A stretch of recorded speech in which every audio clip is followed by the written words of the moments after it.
Vamos lá? Vamos falar finalmente daquele assunto que é o, de longe, assim, o mais esperado, o mais queridinho de quando a gente fala de medicina, que é efetivamente você ganhar dinheiro, né? E eu sempre bato na tecla no início dos vídeos que a gente tem que ter uma visão realista da medicina. Então é isso que eu vou tentar trazer de novo, né?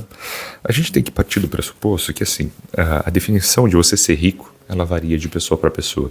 Eu não vou entrar nessa questão de, mas ser rico é ter família, amor, foda-se isso daí. Tá? Isso é uma discussão subjetiva e papo de autoajuda barata, que não é o caso aqui. A gente vai falar de números concretos, tá?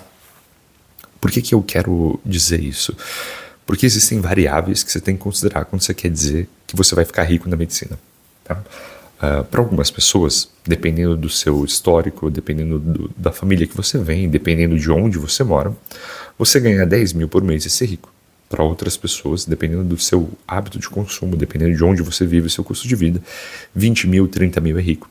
E existem casos em que 100 mil não é ser rico, né? Ou é ser rico. Então, vai depender muito de como você se comporta, de o que você considera um estilo de vida justo, né? E vou adentrar nisso assim de maneira bem simples, né? Eu conheço, por exemplo, médicos de família concursados, né, que ganham ali na casa dos 15, 18 mil assim, por mês. E aí, considerando todos os descontos, tem retenção, tem INSS e tudo mais, ficam ali na casa dos 13, 14 por mês, né? E são pessoas que, na verdade, já são mais velhas, né? Você geralmente, eu acho difícil, né, mas pode acontecer, passar direto assim num concurso público e que geralmente é bastante concorrido por causa da estabilidade. Então são pessoas que também já têm um custo de vida mais alto, têm filha, têm família estabelecida, de modo que esses 13, 14 mil que sobram no final do mês acabam sendo consumidos e em termos de patrimônio mesmo, que aumenta, é pouca coisa. Existem pessoas, por exemplo, também que ganham 30, 40, e existem cirurgiões, né? Geralmente é cirurgião mesmo, assim, que chega nesse nível. Mas aí são casos específicos, porque são cirurgiões já muito estabelecidos, que criaram um nome, souberam ali fazer um marketing pessoal muito grande, e aí chega na casa dos 6 dígitos por mês, né? É muita coisa mesmo, 100 mil por mês, assim, é muita coisa. Só que essas pessoas, né, ao mesmo tempo que elas têm essa renda alta, e aí a gente tem que separar a renda, né, de lucro, elas têm um custo de vida altíssimo. Por quê? Porque se entra 100 mil por mês, você está mantendo toda uma estrutura para aqueles 100 mil por mês entrar. Então tem casos de cirurgião plástico, por exemplo, que tem consultório próprio, tem uma clínica própria, né? E aí entra no bolso dele 100 mil por mês, 100 e alguma coisa, né? Ele tem que pagar aluguel, ele tem que pagar funcionário, ele tem que pagar imposto, ele tem que pagar um estilo de vida dele, né, que faz parte do universo dele, ter aquele estilo de vida para poder atrair os pacientes que ele quer. E desses 100 mil mesmo, sobra muito pouco do patrimônio, para o patrimônio dele mesmo crescer. De modo que, beleza, ele ganha 100 mil por mês na clínica dele, mas a renda dele pessoal, né, o patrimônio líquido dele não aumenta muito. Às vezes está na casa até dos 5, 10 mil, né, que dependendo de como for, pode até ser menor, né, do que aquele que ganha 20, 25, 30 mil por mês, ou até daquele que ganha 15, 18 e tem um estilo de vida que não gasta tanto assim. Então a gente está partindo desse pressuposto em que o seu estilo de vida, o seu custo de vida, os seus hábitos de consumo vai determinar se você consegue aumentar o seu patrimônio ou não. Dito isso, a gente começa a responder então a pergunta, né? Como é que faz para você ficar rico? Fundamentalmente, a medicina, no nível de especialização, se divide em duas redes, né? A área clínica e a área cirúrgica. A área clínica vai ser cardiologia, pediatria, vai ser dermatologia, vai ser tudo aquilo que não é cirurgia. Efetivamente falando, é isso, é simples.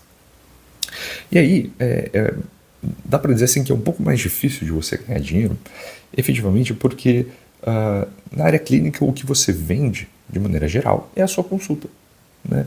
Existem pequenos procedimentos, existem subespecializações que te permitem fazer procedimentos, por exemplo, como é o caso de gastroenterologia, que você vai fazer uma especialização em endoscopia depois, e aí você ganha por procedimento, e isso permite aumentar aí o seu ganho, né? Mas é mais difícil você ganhar dinheiro, né? Por quê? Porque a maneira que o sistema de saúde hoje ele é desenhado, ele paga por procedimento, ele paga por nível de complexidade de atenção que é fornecido. Então, uma cirurgia é efetivamente, eu estou falando muito efetivamente, uma cirurgia ela é considerada mais complexa, com mais alto risco e com certeza com um custo maior, né, para o sistema de saúde e para o atendimento, e por isso ela vem mais bem paga, né? Então a pessoa que faz clínica, a pessoa que faz cardiologia, a pessoa que faz dermatologia, pediatria, ela consegue vender a consulta. Às vezes ela encaixa um outro procedimento ali. A pessoa que faz cirurgia, ela vende o procedimento de cirurgia, que é um procedimento mais trabalhoso, eu não estou falando que é mais importante, né? Mas em termos práticos mesmo, é mais trabalhoso, é mais complexo, envolve mais gente, tem um custo mais alto porque tem que pagar material, tem que pagar sala, tem que pagar anestesia. Tudo isso aumenta o reembolso, vamos dizer assim, né? Que o plano de saúde tem que pagar, que o SUS tem que pagar, que o paciente tem que pagar. Então a gente começa nessa divisão, né? Clínica paga um pouco menos, cirurgia paga mais. Só que isso não impede, por exemplo, que você tenha uma clínica própria e você vá aumentando ali a sua renda de acordo, né? Uma pessoa que tem uma clínica própria e começa a empreender na cirurgia, com certeza tem mais dificuldade no começo, porque é mais difícil um paciente precisar de uma cirurgia, geralmente é um procedimento muito mais finalista, né? Muito mais invasivo, muito mais resolutivo também. Só que até que chegue lá, você precisa de toda a continuidade assistencial que a clínica dá, porque você precisa do diagnóstico, do tratamento, até que chegue na cirurgia, né? Salvo os casos em que você precisa de cirurgia direta. Isso para te mostrar que, assim, no final das contas, as duas podem ganhar dinheiro, né? O que é a linha central que liga, na verdade, né, uma renda alta, tanto do lado da clínica quanto do lado da cirurgia? É o empreendimento, né? Você pode ser um cirurgião, né, que, tudo bem, você não abriu uma clínica própria, você continua trabalhando ali para uma outra clínica, trabalha às vezes de plantão em um sistema de saúde, você trabalha em um hospital como plantonista, né, como parte da equipe, e aí você vai ter o seu salário ali no mês e tal, vai ser sempre ali travado. E é a mesma coisa na clínica, né? Você vai, de repente, é um cardiologista, um neurologista que faz parte de uma equipe de hospital, e aí você vai ter ali os seus X pacientes por mês, vai ter uma média que o hospital te paga ou que você recebe, né, o pagamento do plano, porque te paga por consulta, e vai ficar por ali. Como é que faz para você escalar isso? É quando você começa a ter controle desse influxo de pacientes, quando você começa a ter controle de quantos pacientes vão entrar para a sua clínica para fazer essa continuidade assistencial que a gente está falando, ou para a sua clínica de cirurgia, que vai fazer os procedimentos resolutivos que a gente estava falando, né? E só o empreendedorismo te permite isso. A maneira, né, de você chegar no empreendedorismo é que é difícil, porque na faculdade de medicina você não aprende, aliás, né, eu diria até que de certa forma, dependendo da faculdade que você faz, ela é até um pouco, não vou falar mistificado, é até mal visto, né, porque existe essa noção, no Brasil principalmente, né, de que a medicina ela tem que ser feita por amor, que você tem que fazer as coisas porque você gosta, é uma doação, é como se fosse uma missão de vida, e eu não acho isso que é verdade de maneira nenhuma, né? Eu sempre falo nos vídeos assim que a medicina ela é uma profissão como qualquer outra. Você trabalha porque você quer ganhar dinheiro, porque você quer ter coisas boas, você quer ter um conforto, quer proporcionar segurança para sua família, né? E a gente não aprende, por causa disso, a gente não aprende muito sobre empreendedorismo, né? Mas você ter uma clínica própria é uma maneira de você empreender, você, de repente, abrir um negócio de educação, né, com os seus colegas, que eu vejo isso muito acontecer, né, principalmente recentemente tem surgido muita startup assim, de medicina, é uma maneira de você empreender, né, e que é o que verdadeiramente consegue escalar os seus ganhos, porque de forma geral, né, como eu expliquei, você tem aquela subdivisão de clínica e cirurgia, você tem a continuidade assistencial que faz consulta e a cirurgia que resolve a coisa e paga melhor, mas se você não atravessa, né, essa barreira de renda que é como é que se diz, né? O plano de saúde, o hospital, você vai ficar preso ali no teto, né?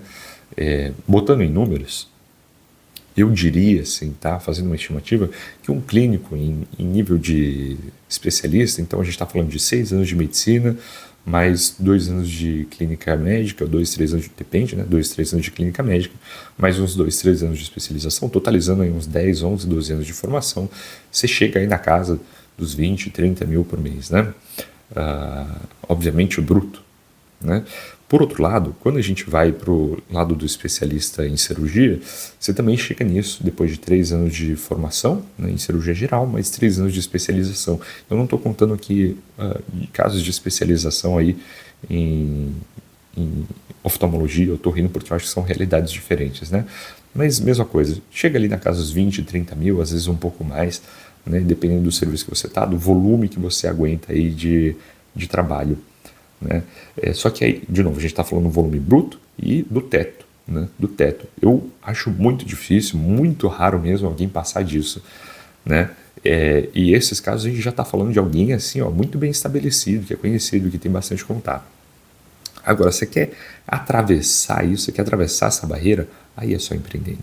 Aí é você controlando o fluxo de pacientes, aí é você controlando quem vai ser operado, quem não vai, quem que vai atender, quem que você vai atender ou não vai, e tudo isso só vem com a clínica própria, ou com você empreender aí dentro do seu setor, né? Por isso, a resposta assim, para você, para a pergunta de se você consegue ficar rico, né, na medicina, ela é sempre sim.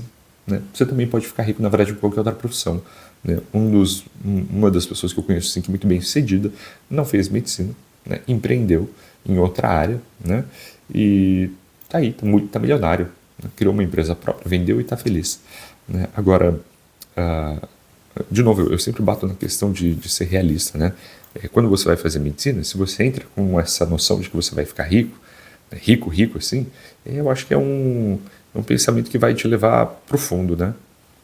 Porque eu sempre acho que com 10, 12 anos de dedicação, a mesma dedicação que exige a medicina, você consegue muito bem empreender, se destacar em outra área, às vezes até com um cargo, assim, um peso menor, né, na sua vida, porque medicina requer muita dedicação, muito sacrifício, requer muito esforço, muito estudo, e às vezes você consegue isso por outro meio, você consegue enriquecer assim por outro meio. Mas se você é médico, se você está assistindo esse vídeo, você quer fazer medicina e você pretende aí atravessar essa barreira aí da riqueza, o caminho é empreender sem dúvida nenhuma, e você sim consegue enriquecer. Né? A única ressalva antes de encerrar o vídeo é que esses números que eu falei foram números que eu tirei da minha cabeça mesmo, e quando eu digo da minha cabeça, são de relatos que eu ouço de amigos e de colegas, lembrando que são casos excepcionais. Tá? Muito difícil você chegar nesses números assim na vida real, não é assim não. Tá? Que você pega, estuda medicina, faz especialização, depois de 2 anos você está cagando 40 mil, não é verdade. É muita ralação e a pessoa tem que se destacar muito. Única ressalva que eu queria fazer. Então é isso. Espero que esse vídeo também tenha sido uma boa reflexão aí para você coçar a cabeça, se você está pensando em fazer uma especialização, se você já é médico, se você está estudando ainda, ou se você deseja fazer medicina. A gente se vê na próxima.